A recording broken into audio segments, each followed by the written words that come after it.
This is a Cavallino class helmet of the Mjolnir powered assault armor designed for the Gen 3 platform. It has the legendary Estate Gold non-standard issue UNSC coating. Sort of a brilliant blue with a shiny metallic gold. Killer.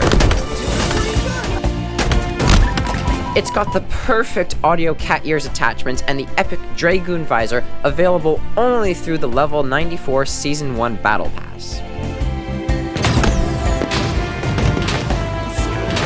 The Cavallino design is a helmet by manufacturer Emerson Tactical Systems designed from the ground up for the needs of fireteam leaders, trainers, and observers.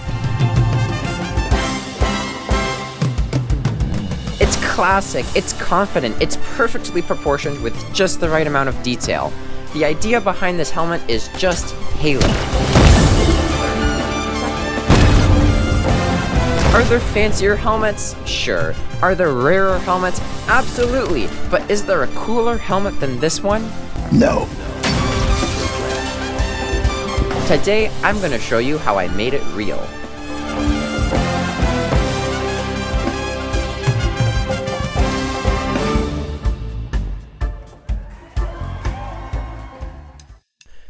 Printing! The absolute best way to get the shape of a helmet with basically no effort involved. That is, assuming you have a file.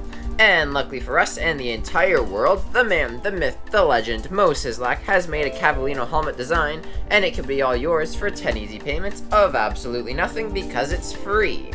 And it even comes with cat ears. Mr. Sislak, you sir, have made Christmas come early this year. We're just gonna modify it a little bit. Mainly, we're gonna slice this thing right in half to make it easier for printing. It's pretty easy stuff. If you don't know how to cut an STL in half, there's tutorials all over the internet. I just use Mesh Mixer, it's probably the simplest way to do it. Then we bring it into Cura to get it ready for printing. Print settings are on the screen for those of you taking notes. Not that it's necessary, of course, to take notes, because I pretty much use the stock settings. They're tried and true and they work just fine. I actually ended up printing this piece here in 2 halves because the connecting overhangs cause a layer shift. But other than that, I rotated it into position, sliced it up, hit print, and all I had to do was sit back and watch it print.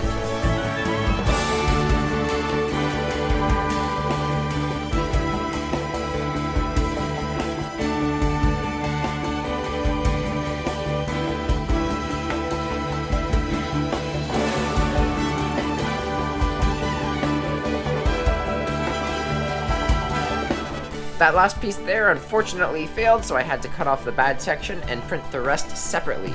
But once that was done, I could start putting all of the pieces together. Some people use a soldering iron to weld the plastic pieces together, but I prefer to stick to the basic method, literally. Glue! CA glue to be specific. The key here is to use an activator so you don't have to wait a million years for the glue to dry. Usually the larger pieces are harder to line up, so it's important to take your time. To make sure those seams are really reinforced, I mixed up some epoxy and spread it all along the gaps on the inside of the helmet. I just gotta wait a day or two for that to dry. There we are, a couple days later, and now the glue is dried and the helmet is one solid piece. The epoxy's dried nicely on the inside, so it's super secure, it's not gonna come apart.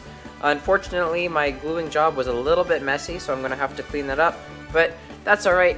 I was gonna have to do some cleanup work on this helmet anyways. As you might be able to see, especially on the 2 ends of the helmet, there's the back and at the front, there's a lot of layer lines from the 3D printer. So in order to clean those up, I'm gonna sand them down. Now, whether that's with a power sander, a Dremel, or just regular sandpaper, that's up to you. Personally, I start with 80 grit on the power sander and then move to a manual 220, but that's just a preference. I actually really like the look of the Cavallino helmet. Even though it's the default helmet, I still think it's one of the coolest helmets to rock. I don't know, it's just got those Halo proportions. It's just such a sick helmet. And I mean, you're gonna see it later, but the cat ears just fit so well with this helmet, which is another reason why I chose to make this one. I don't think the cat ears look quite as cool on any of the other helmets. Now you see here that I'm gluing on the cat ears. This is the same glue that I used before, I just have to make sure that I line up the pieces perfectly. I love it. Oh my goodness, that's so ridiculous. After admiring my handiwork for a little bit, I got to work filling in those gaps in between the pieces. This is a fairly simple process, and you've heard me talk about it about a million times before, and there's really nothing new. I just use Bondo to fill in the gaps, and then I sand it down into shape.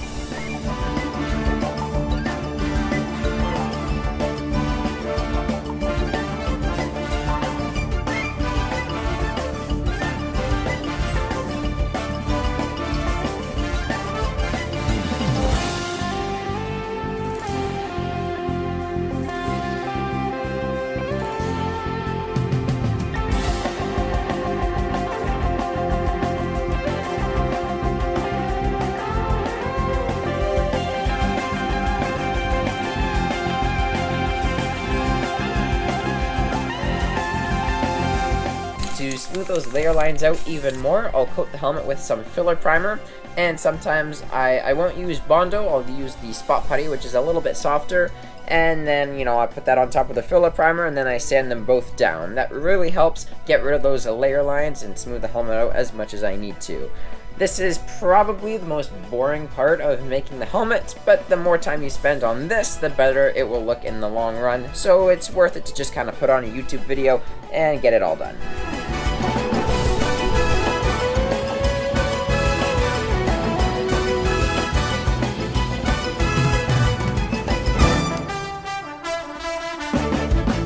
Once I'm done this last bit of sanding, I'll coat the helmet with regular primer so I can paint it. For the paint, I'm just going to use spray paint because it's simple. The base color is Brilliant Blue, and you'll also see me mask off some areas and spray it with gold. Now that the sanding is done, I'm ready to start that process.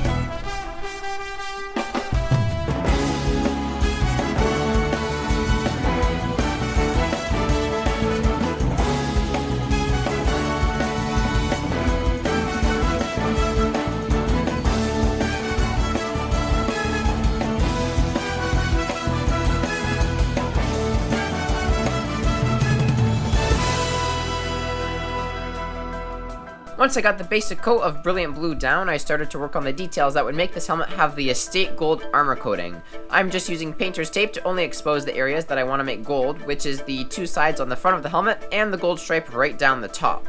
Again, I'm going to be using spray paint to do the gold. I was considering using Rub and Buff or something similar that would give me a more realistic metal look, but I decided for this helmet that I wanted the look of the shiny gold paint, so that's what I decided to go with. I really wanted this helmet to be over the top with bright colors, and this gold spray paint really adds to that. Once it was dry, I could take all the tape off and start working on the black sections. There's only a few places that are painted black, and that is around the visor, the seal at the bottom, and a bit inside the ears.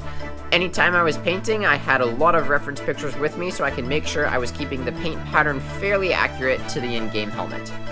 After this, all I have to do is the weathering, which is the final step in giving the helmet its character. It's where I add all of the dirt and the paint chips that would accumulate on a Spartan's helmet. And for me, I just use watered down acrylic paints that I dab on with a cloth, and I also use a little bit of silver paint on the edges to look like paint chips. Because of the silly nature of this helmet with the cat ears, I didn't really go for realism when it came to the amount of weathering I did. I pretty much just did as much as I could. The last thing you'll see me do is coat the whole thing with a clear coat and add in my homemade visor, which you'll have to see how I made that in another video. But once that was added in, the helmet was complete.